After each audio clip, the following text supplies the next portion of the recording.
400 साल قبل सिंध के एक शहर रोड़ी में एक साहब सैयद मोहम्मद शरीफ उर्फ मोर शाह साहब रहते थे, जो गमे इमाम मजलूम को याद करके हर वक्त रोया करते थे, जिसकी वजह से उनका नाम मोर शाह पड़ गया। ये हर साल करबलाए मुअल्ला जियारत के लिए पैदल जाया करते थे।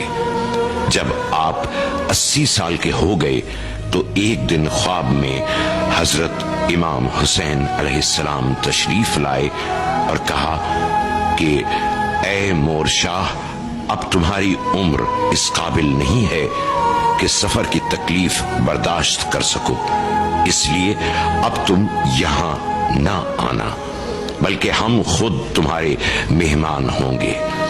इस पर मोर शाह ने कहा कि मौला, मैं एक गरीब दरवेश आदमी हूँ, आपकी आमद के लिए मैं क्या बंदोबस्त कर सकता हूँ।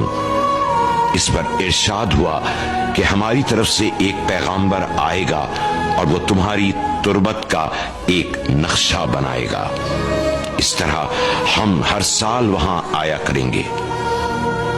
अय्याम अज़ा के नजदीक, जैसा कि मौला हुसैन ने कहा था, एक साहब आए और उन्होंने एक ताबूत नुमा ताजिया बनाया, जिसका नक्शा बिल्कुल करबलाए मुअल्ला में इमाम हुसैन अलैहिस्सलाम की तुरबत की तरह था, जिसको सबसे पहले बनी असद के लोगों ने बनाया था।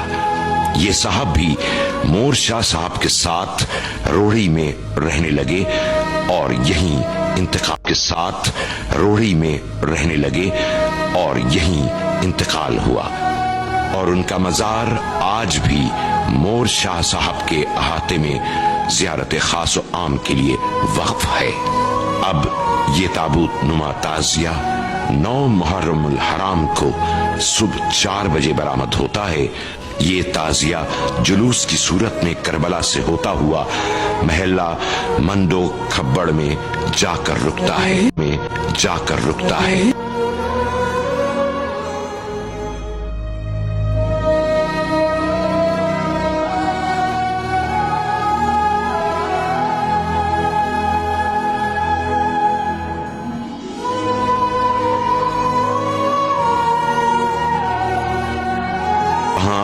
फिर दिन में 2 बजे 2 मजीद ताबूत बयाद शहजादा अली अकबर व अली असगर और शहजादा कासिम भी शामिल हो जाते हैं। फिर ये जुलूस शाही बाजार से होता हुआ ढक बाजार जाता है, फिर एक मैदान में आ जाता है जिसको जुदाई का मैदान कहते हैं।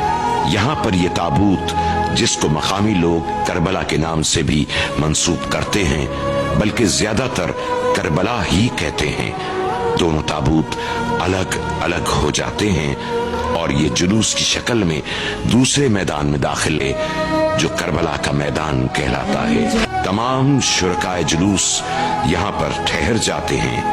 हर तरफ या हुसैन की सदा बुलंद होती रहती है।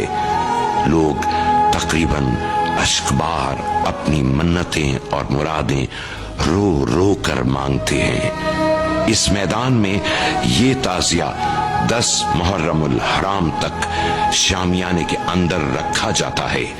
लोग नजदीक के गांव और देहात से आकर जियारत करते हैं। तकरीबन 2 दिन शोक का समा रहता है।